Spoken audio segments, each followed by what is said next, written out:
Que el Señor les bendiga a todos. Estamos estudiando las parábolas de Jesús.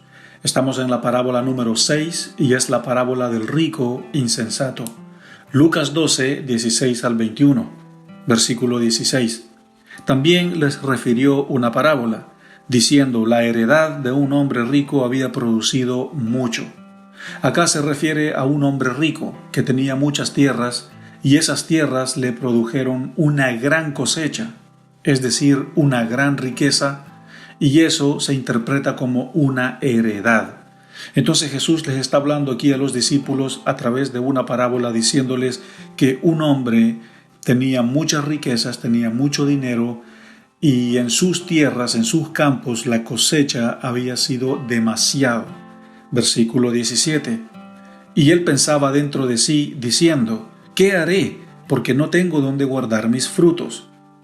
Era tanto lo que este hombre tenía, que no sabía qué hacer, porque no tenía ni sabía dónde guardar todas sus riquezas y posiciones. Su pregunta era: ¿qué voy a hacer? Y esto nos lleva a nosotros a otra pregunta, porque ¿cómo es posible que un hombre con tanto dinero no sepa qué hacer? Generalmente pensamos de que sí debe saber una persona rica qué hacer con su dinero.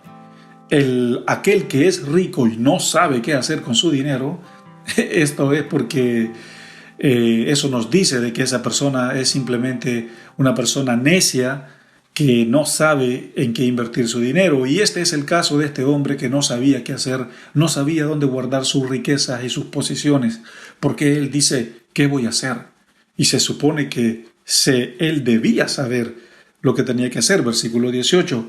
Y dijo: esto haré: derribaré mis graneros y los edificaré mayores, y allí guardaré todos mis frutos y mis bienes.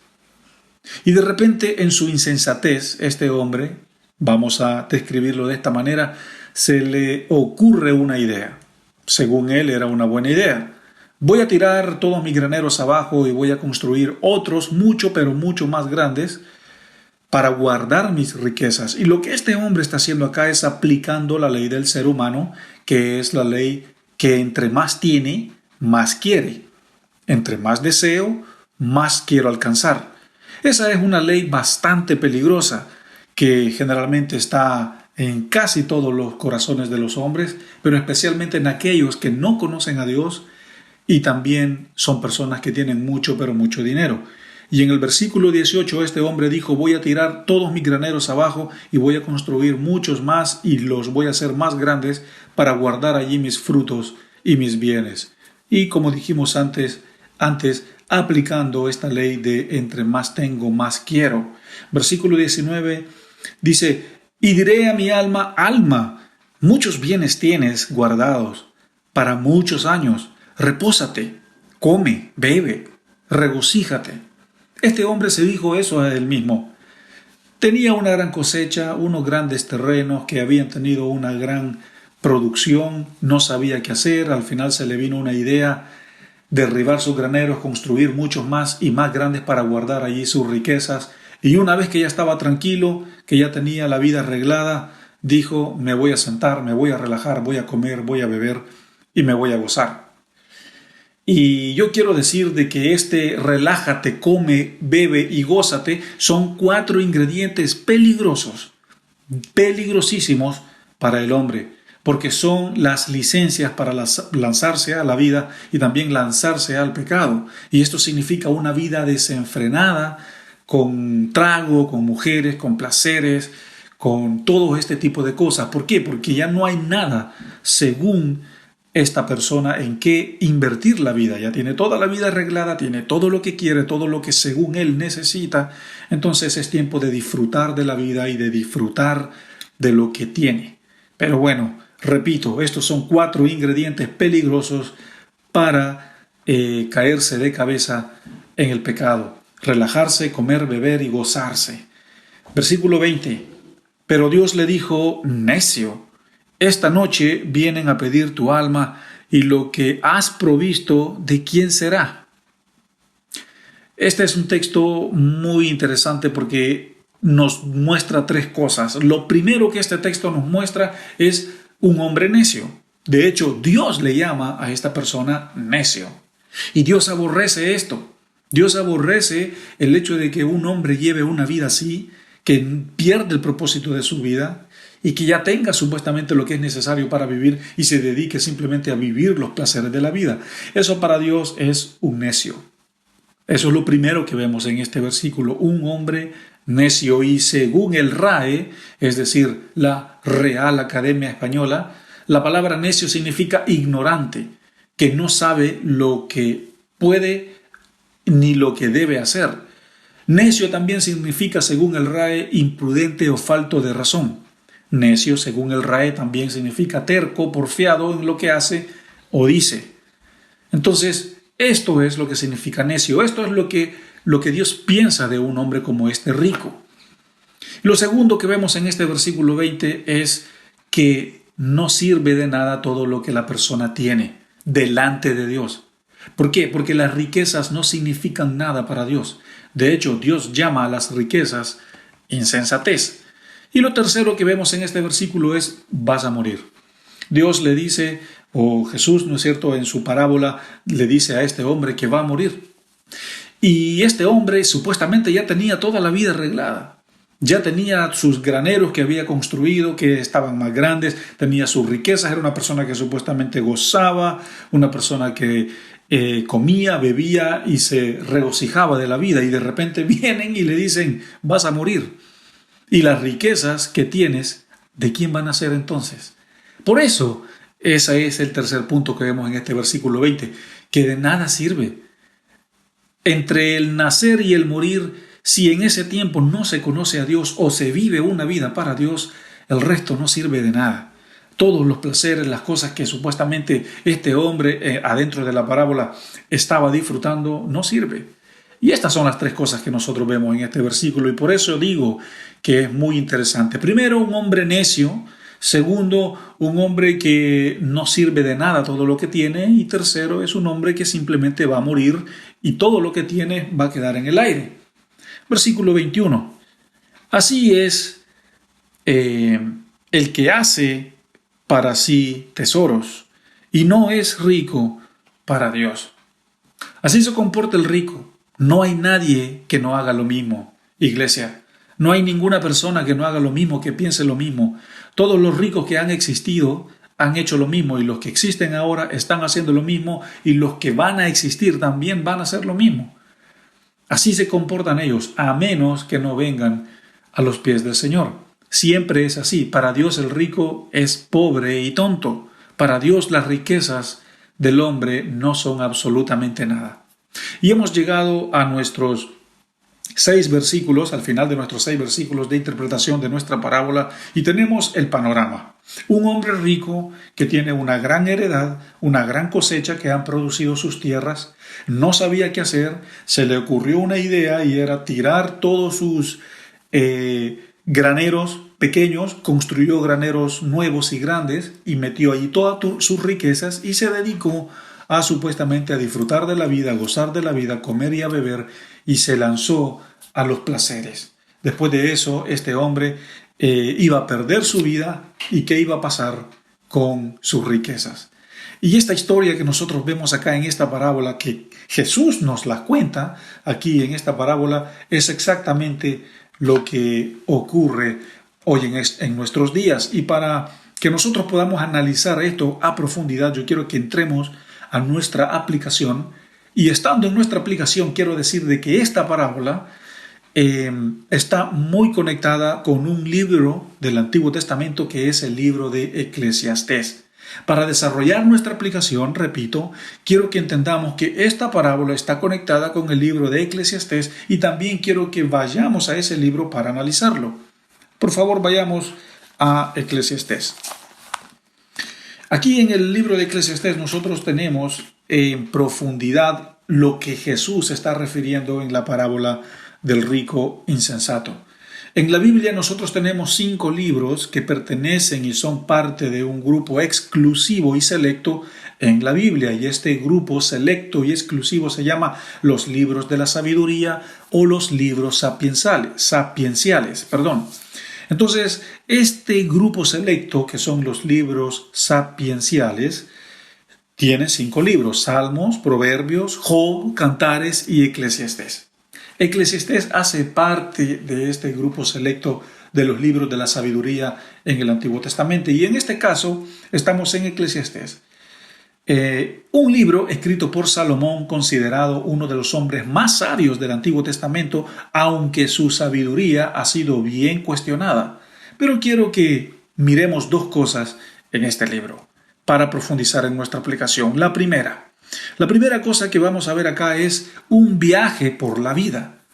El autor de este libro, el Coelet, el predicador o el maestro, como él se hace llamar en el libro, nos deja 2 mensajes grandes acá en este libro. El primero es que nos lleva a través de 12 capítulos por un viaje por la vida. El propósito de analizar Eclesiastés es que el autor nos lleva por estos 2 caminos. Y adentro de este viaje por la vida tenemos 2 pequeños puntos. Y el primero es que todo en la vida es vanidad. Versículo 1 y 2 de Eclesiastés, capítulo 1, versículo 2 dice: vanidad de vanidades, dijo el predicador, vanidad de vanidades, todo es vanidad. La palabra vanidad, traducida del hebreo, significa vapor o también humo. Esta palabra se repite 38 veces en el libro y nos lleva a entender que la vida es temporal y es pasajera. Eso es lo primero que nosotros vemos en este libro. Recuerden, estamos en la aplicación de nuestra parábola. Y esta parábola nos llevó a meditar acerca de esto en Eclesiastés. Lo segundo que vemos en este viaje por la vida es que todo lo que se hace debajo del sol es aflicción de espíritu. Versículo 1:14. Salomón acá dijo: miré todas las obras que se hacen debajo del sol y he aquí, todo ello es vanidad y aflicción de espíritu. Salomón a nosotros acá nos está diciendo que en la vida todo cansa, en la vida todo estresa, en la vida te enferma por temporada, por momentos, por tiempos. La vida te lleva a decir: estoy harto, estoy cansado. La vida te lleva al estrés y a la fatiga. Eso es lo que Salomón está diciendo acá en este segundo punto de nuestro viaje por la vida. Y las riquezas también son vanidad y aflicción de espíritu. Y esto está conectado con lo que acabamos de leer. Y en el versículo 1 del capítulo 2, Salomón también nos dice: dije yo en mi corazón, ven ahora, te probaré con alegría y gozarás de bienes, mas he aquí, esto también era vanidad.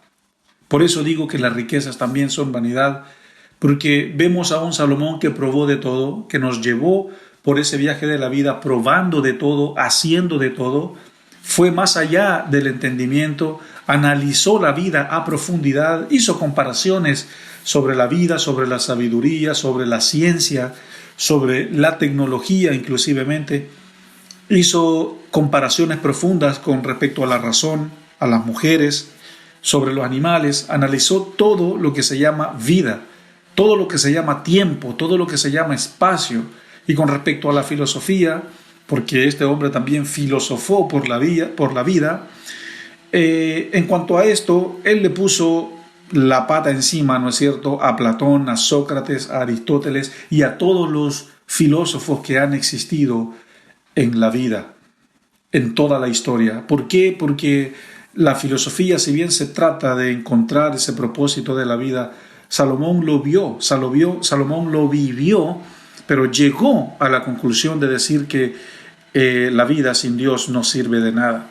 Entonces, el segundo punto de nuestra aplicación es: ¿cuál es entonces el propósito de la vida? Si bien el primero fue un viaje por la vida, ya que Salomón nos lleva por ese viaje, el segundo es: ¿cuál es el propósito de la vida? Y Salomón también nos habla acerca de esto en Eclesiastés, llegando a esta conclusión de decir que la vida no tiene sentido vivirla si Dios no está en ella.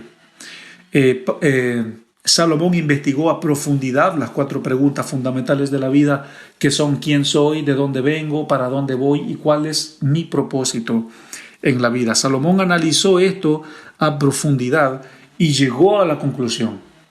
Cuando él se hizo esa pregunta de ¿Cuál es el propósito de la vida? Llegó a la conclusión de decir de que en Dios está ese propósito. Y quiero leer algunos versículos que están también acá en el capítulo 1 que nos muestran acerca de esto, desde el versículo 4 al 11. Dice: generación va y generación viene, mas la tierra siempre permanece. Sale el sol y se pone el sol y se apresura a volver al lugar de donde se levanta. El viento tira hacia el sur y rodea al norte. Va girando de continuo y a sus giros vuelve el viento de nuevo. Los ríos son y vuelven al mar, y el mar nunca se llena. Al lugar donde los ríos vinieron, allí también vuelven, ¿no es cierto?, de nuevo. Y todas las cosas son fatigosas, más de lo que el hombre puede expresar. Nunca se sacia el ojo de ver, nunca se cansa el oído de oír. ¿Qué es lo que fue? Lo mismo que será. ¿Qué es lo que ha sido? Lo mismo que va a ser. Y nada hay nuevo debajo del sol. ¿Hay algo de que se puede decir que es aquí bajo del sol nuevo? Bueno, nada, porque ya fue en los siglos anteriores. Y eso ya ocurrió. No hay memoria de lo que precedió, ni tampoco de lo que sucederá. Habrá memoria en los que serán después. Esto Salomón a nosotros nos los dice, que ya todo existió, que ya todo pasó. Lo que hicieron los anteriores lo están haciendo hoy en el presente, y lo que están haciendo hoy en el presente lo van a hacer también en el futuro. Y la conclusión de esto es que si Dios no está en el círculo de la vida, las cosas no tienen propósito. Es como el Salmo 127 que dice que si Jehová no está en la casa, en vano trabajan los que la edifican. Y también el mismo versículo dice de que si Jehová no guarda esa ciudad, en vano entonces vela la guardia. Es decir, el factor es, si Dios no está, es en vano. Si Dios no está, todo es en vano. Por más que andemos buscándole el propósito, el sentido, la razón, no. Si Dios no está, es en vano. Si Dios no está, no sirve. Esta es la gran conclusión del propósito de la vida. Esta es la gran conclusión de Salomón, diciendo que si Dios no está en el círculo de la vida no sirve. Si Dios no está presente, la vida simplemente no sirve. Y yo quiero que entremos a nuestra conclusión y también entremos a nuestro cierre, porque acá vamos a ver lo siguiente. Ya dijimos que vemos dos puntos en el libro de Eclesiastés, y es el primero, un viaje por la vida, y después es encontrando ese propósito de la vida. Pero Salomón también en el capítulo 12 de Eclesiastés hace un cierre espectacular. Y cierra el libro con un broche de oro diciendo que el fin de todo el discurso oído es este. Porque lo que él está diciendo es que todo el libro, los 12 capítulos del libro, ha sido un largo discurso. Pero ese discurso tiene un inicio, tiene un contenido y tiene un final. Y el final de ese discurso es temer a Dios. Es temer a Dios y guardar cada uno de sus mandamientos, porque eso es lo que le va a dar propósito al hombre. Eso es lo que le va a dar sentido, dirección y felicidad al hombre. Y esa es nuestra conclusión. Ese es nuestro viaje. Esta es la razón por la cual hemos venido acá a Eclesiastés a analizar el viaje de la vida. Que no importa si tienes riquezas, que no importa si tienes todo lo que tengas y todas las herencias posibles, y si tienes una gran cosecha, o si tienes tus graneros llenos de bienes o llenos de grano, no importa. Nada sirve todo eso si Dios no está en tu vida. Y después de eso pasamos al otro punto, que es el propósito de la vida, que si Dios no está en ese círculo, si el hombre no se encuentra con Dios desde que nace hasta que muere, su vida tampoco importa, porque su vida no ha tenido contacto con la verdad, con la eternidad. Y para esto, el mismo Salomón nos lleva por ese viaje de 12 versículos diciendo que lo único que es importante y necesario en esta vida es temer a Dios, temer y guardar sus mandamientos. Ahora quiero que volvamos a la parábola, que es la base y el fundamento de nuestro mensaje. Y dice, también les refirió una parábola diciendo, la heredad de un hombre rico había producido mucho. Y él pensaba dentro de sí diciendo, ¿qué haré? Porque no tengo dónde guardar mis frutos. Y dijo, esto haré. Derribaré mis graneros y los edificaré mayores, y guardaré todos mis frutos y mis bienes. Y diré a mi alma, alma, muchos bienes tienes, guárdalos para muchos años, y repósate, come, bebe y regocíjate. Pero Dios le dijo, necio, esta noche vienen por tu vida, y lo que has provisto, ¿de quién será?